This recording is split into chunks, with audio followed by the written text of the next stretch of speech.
the brand new album of Thomas Hooten with the maestro John Williams and 81-piece orchestra. Yep, that's right. Wow! You recorded in one studio? Sony? This is Sony, yeah. Sony studio. I was so happy and proud to be there. I witnessed the whole thing. You were there, and the orchestra sound amazing. The maestro was in beautiful mood, and he loved your playing, and that's such a compliment, because Mr. Williams, he liked your playing. That means a lot. Yeah. Thanks. Yeah, and thanks for saying that. It was an amazing experience, and thank you for being there. Although you made me nervous. No. Yeah. Come on, yeah, give me a break. Of course, it was great. It was mixed. It was sort of like I was very happy that you were there, but I was sort of, No. You have the other, you have 81 musicians there. They made me nervous too. Yeah. I don't miss a thing, Yeah. But I'm gonna tell you, you sound so beautiful in that piece. And the Border 4th of July, that's a beautiful melody, man. Yeah. It's beautiful orchestration and the melody, and you're playing, man. Yeah, wow. It's kind of a haunting melody from the movie. It's beautiful. And how was the whole process to do that album? It was kind of cool. It was amazing. The whole thing. It was so I set up. It was the planning of this was basically me and my wife. We did the whole thing. We did what we could, but then we had tons of other people helping. We had financial backers that we were talking to, and we did a Kickstarter for some of it to bring in people from the trumpet community or John Williams fans that wanted to be there on that day. But I have to say, if it wasn't for my wife, she's just unbelievably helpful. She deserved the credit. Oh my God, it wouldn't happen without her. Yeah, Seriously, she's amazing. And she's a great trumpet player too. Yeah. She played in the session that day. She did, yes. So lots of planning, and the other person that was unbelievable was Peter Rotter. The contractor in town. And his team at Encompass. Because I'd never done something like this before, so all of the components of not only organizing 81 people and getting the music and all of the people driving onto the lot, he was amazing with that. So, and he was incredibly generous with his time and his team, and Marissa with him, they were amazing. And the beautiful thing is that all these people came together, and I honestly don't think it was so much because they were super excited about me playing it, but I think it was more around John, and that's really why I wanted to do this, was because he wrote the music. Yeah. He wrote this great music, and you have a great recording of this, and I think the more recordings we can get, the better. The more interpretations. I was the first crazy one who recorded. Yeah. And I don't even have a reference. If I record it again now, of course I'm gonna approach completely different. Yeah, that's the cool thing about listening to different artists and different recordings, and we just listening to you. Even from our last time, I've been trying to figure out how to play the trumpet better from figuring out how you do stuff. I think that's the great thing about recordings, and hopefully from this, like we were just saying before we got on, hopefully more people will record it. And maybe he'll make even more changes. And play live too, Yeah, exactly, and because he's been such an amazing inspiration for all of us, for 50 years.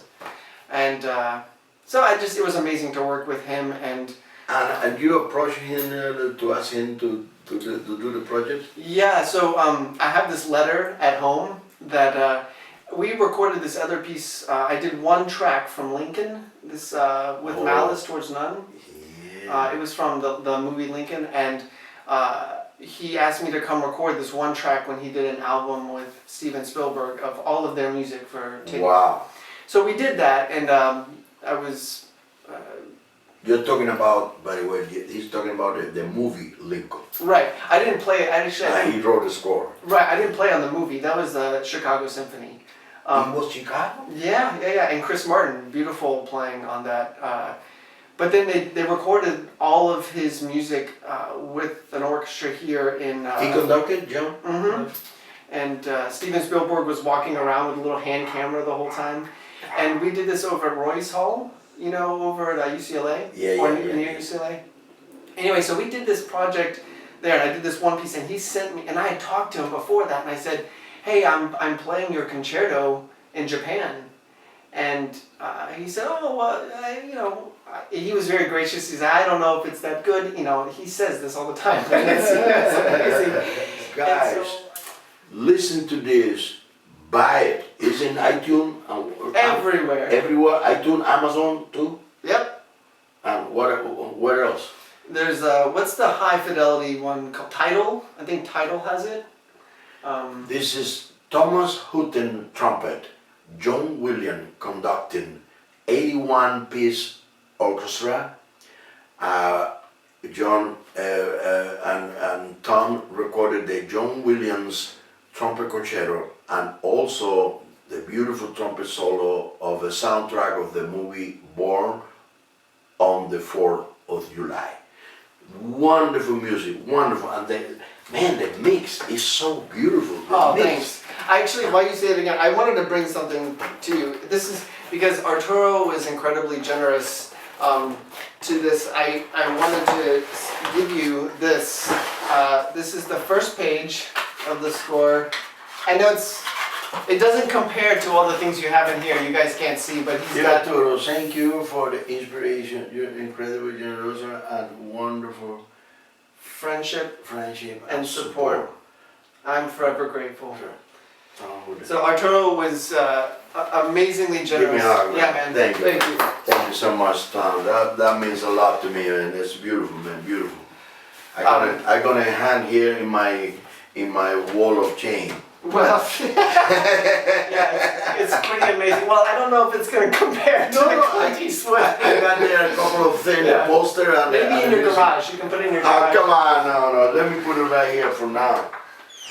You know, I think sometimes we can get into this mindset of if I have something good happens to me, then something bad happens to somebody else. Or if I have a good opportunity, then that means you don't have an opportunity.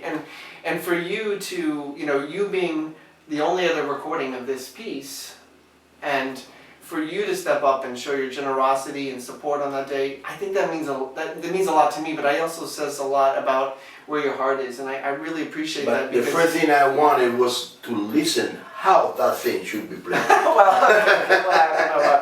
But I really appreciate that, and I think that really speaks to your true intention and your financial support. Let me share with you a conversation I got many years ago with this great late Maurice Andre, and I asked him, I say, Maestro, every time I have to play some classical thing, I get so nervous. I feel insecure. I feel like I don't know what I'm doing, and what can I do to improve that?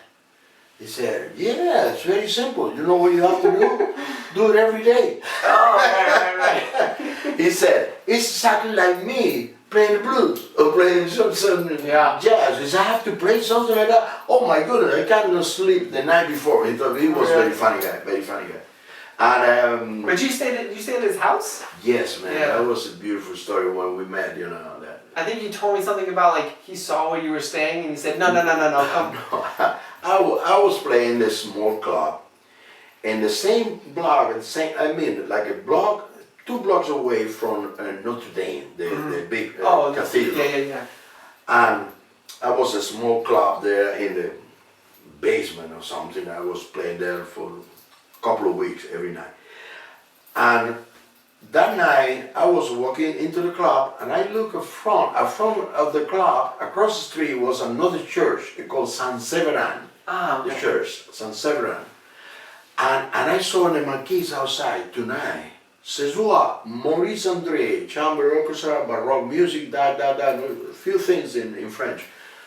And I said, no way. I said, what time? 8 o'clock. Oh my, that's my first set, 8 o'clock. I said, no. To tell you the long story short, I talked to the owner of the club, and I said, sir, please, I must see this. That guy is one of my idols, and I never have an opportunity to listen to him live, always in recording. What year was this, do you remember? Oh my goodness, that was before I came here. That was probably mid-80s. Oh, you were 83, where 84, were you living in Cuba. Oh wow. Yeah, 83, 84, something like that, mid-80s. Okay, and then I did my first set of 4 minutes, and then I rushed to the church. When I get there, the place was bad, full of people. And I was standing in the back of the thing, and I heard the last piece. There was a baroque thing with a piccolo and a chamber orchestra, and an organ too. That was beautiful. Okay, I was like a stone like this. I couldn't breathe, man. I said, oh my Lord, what is this?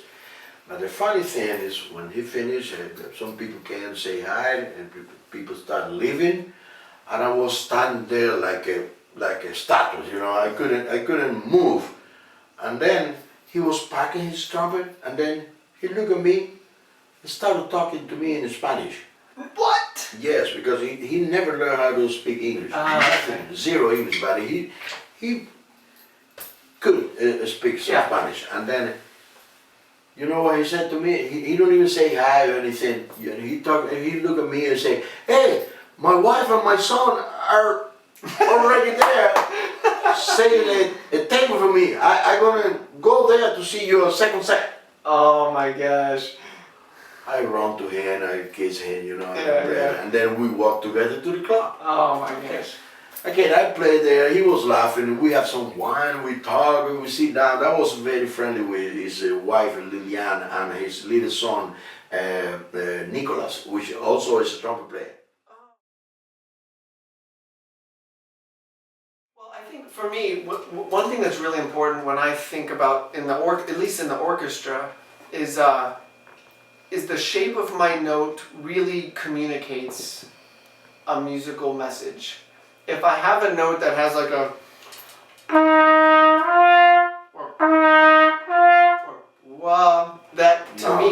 that communicates something that's like a little bit less strong or definitory. Yeah, exactly. So I even though it might be legato, I want it to be firm. Let me try for you.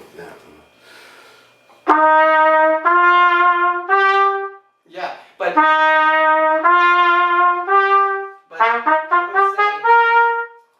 I would say play it tongue it like you just did, but play it legato like you did before. Tongue it like that, but the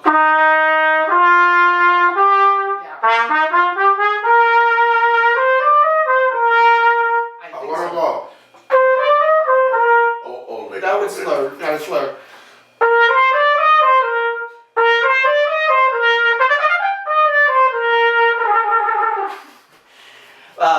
But I like that. So it's the legato that I think. It's always, it's good because I try to explain to some people what is the difference of the articulation in the classical music, legato, the legato, which is not completely.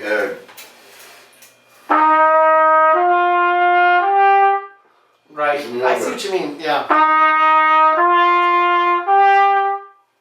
Yeah, I think you're right. I don't know if it's better or worse. Is a rule there? Is it something that is something we must follow?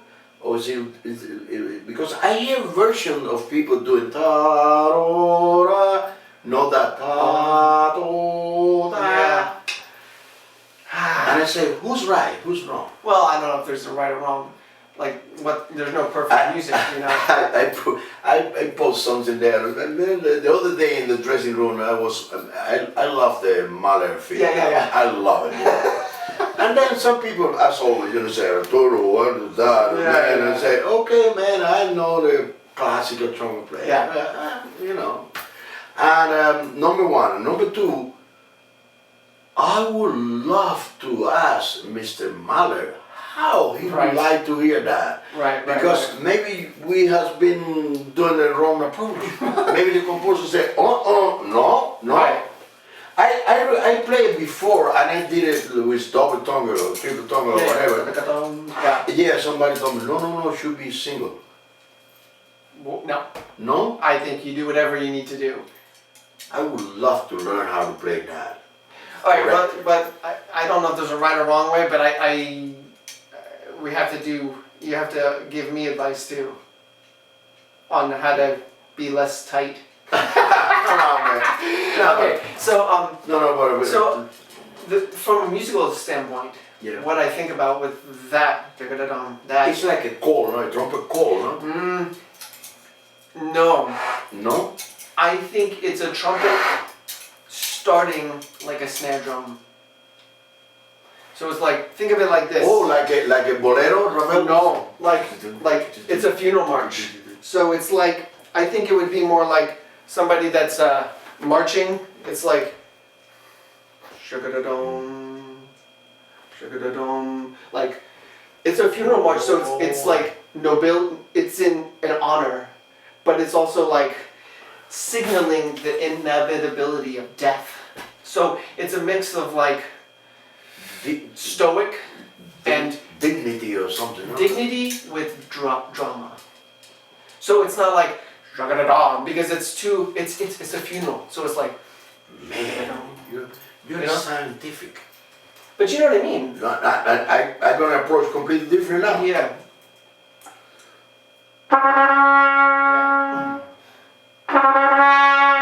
Don't get too big.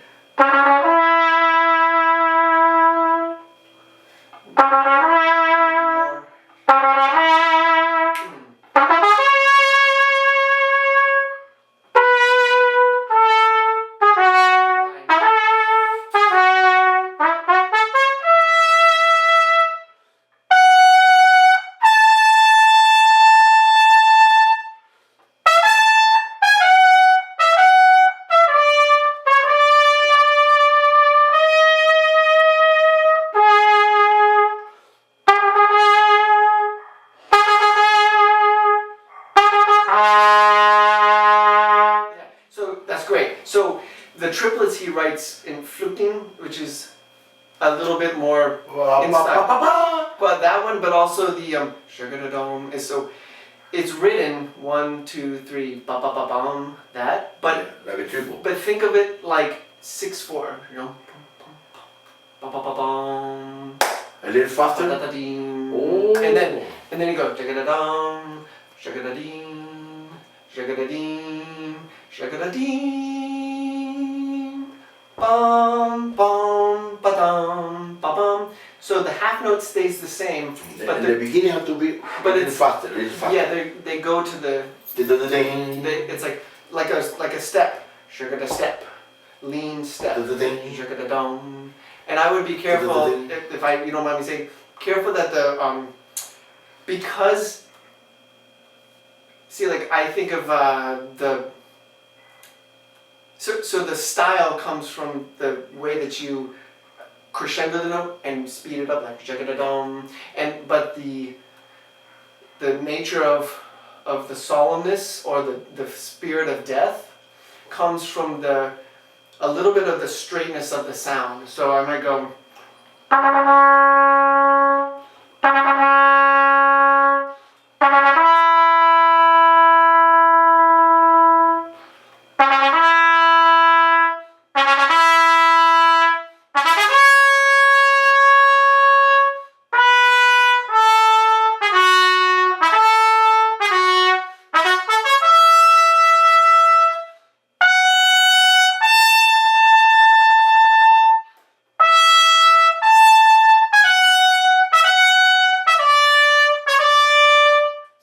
trying to be the straightness of the sound. Beautiful man. Is the strength is some of the strength.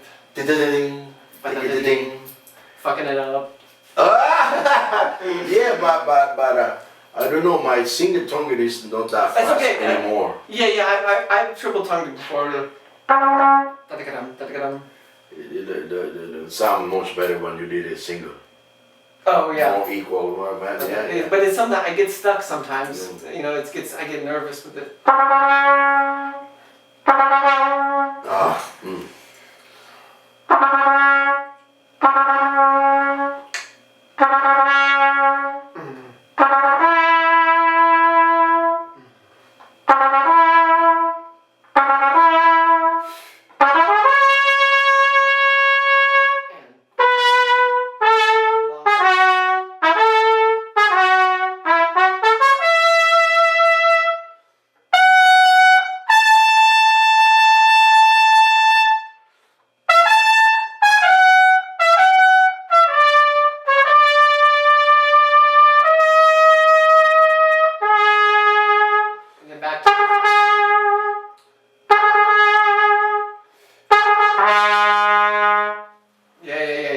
I think that's more if you want to. On the style, more on the style. I think so. Yeah.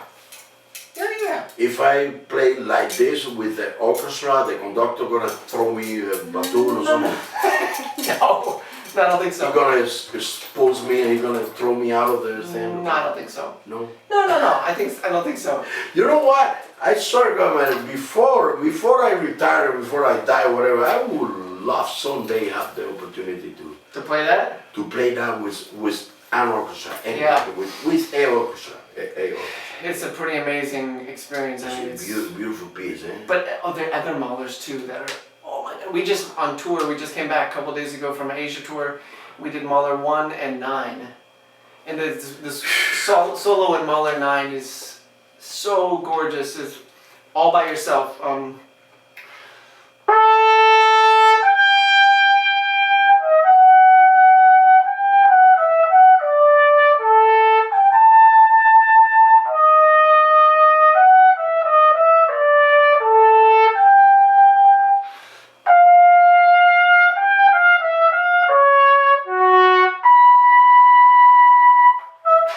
It's all by yourself. It's pretty scary. Trumpet solo. Yeah, I mean there might be tiny strings, but you're all by yourself going. You're naked. Yeah. Oh my goodness. Oh.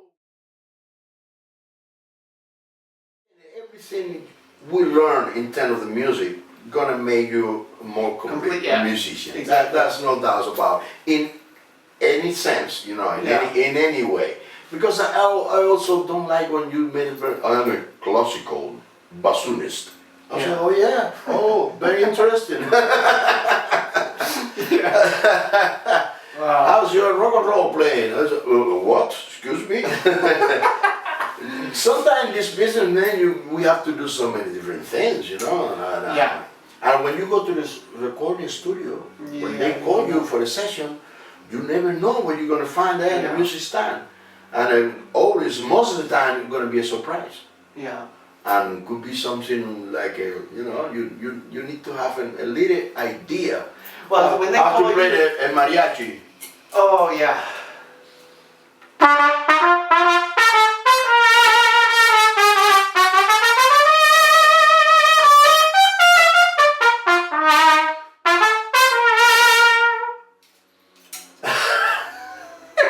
You never hear a mariachi, you never try to get that kind of approach in the way they approach the notes and the vibrato, the whole thing. Yeah. Yeah, you're gonna feel like I don't know a fish. how do you do vibrato like that?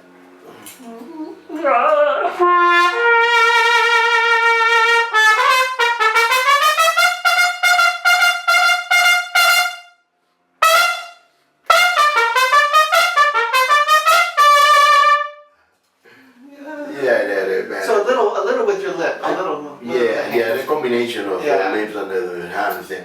But I'm gonna tell you, man, I love the sound of the mariachi. When you go to a party somewhere outside and you hear a mile away, you hear those trumpets and mariachi. I love it, man. I love it. They got a very bright and pretty sound, and the mouthpiece though is so. But they still have a good sound. Yeah.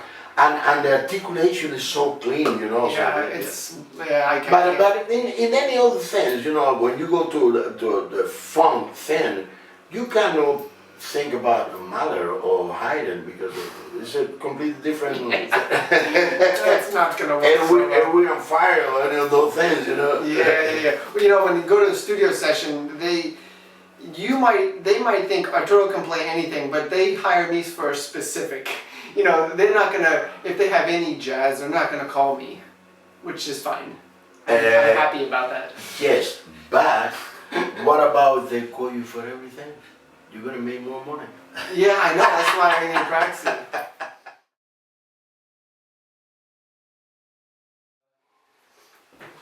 Anyway, so for warm up, I do this soft, and I try to get. What the heck I told you that I do?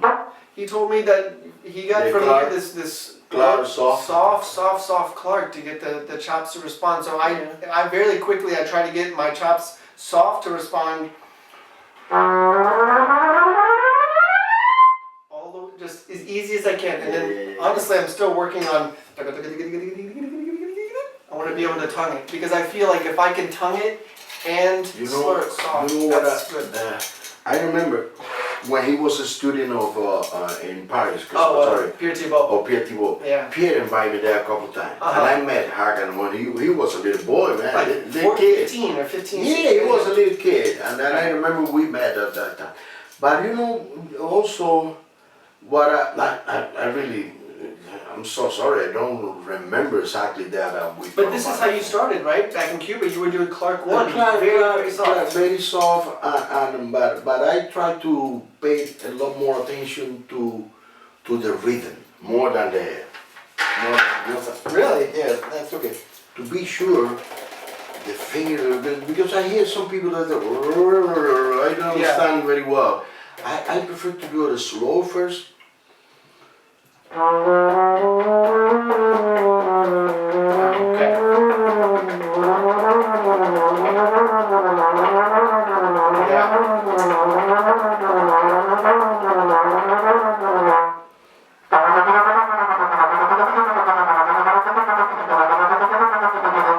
Because when the rhythm is good, the clarity is gonna be, of course, you know that. No, but I think it's good because I think when I think Hogan did tell me to go a little bit slower. A little slower? A little slower, but I think some of mine do get a little uneven, but I think, but what I got from that too. We always do that with the metronome, by the way. The taka taka taka taka. What metronome do you use to go fast like that? Taka taka taka taka taka taka. Let me show you what I use. I use what I call metronomic. And it goes that fast? Go at any speed you want. You can put here. I usually do like 200.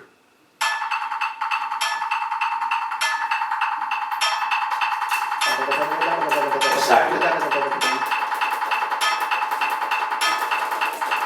Oh, I can't do that fast. Okay, that's my next thing. My warm-up's just changed. No, but I want you to hear something. I want you here, put this in your head. Yeah. I can hear the pitch. Do it with yours.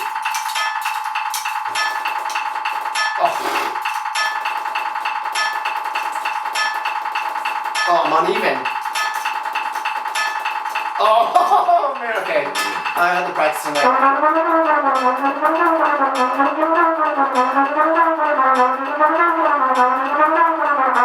Okay. I like that. The metronome, it helped me a lot, man, because it forced me to to keep precision, the rhythm, and later on when you improvise or sing, that helped you a lot.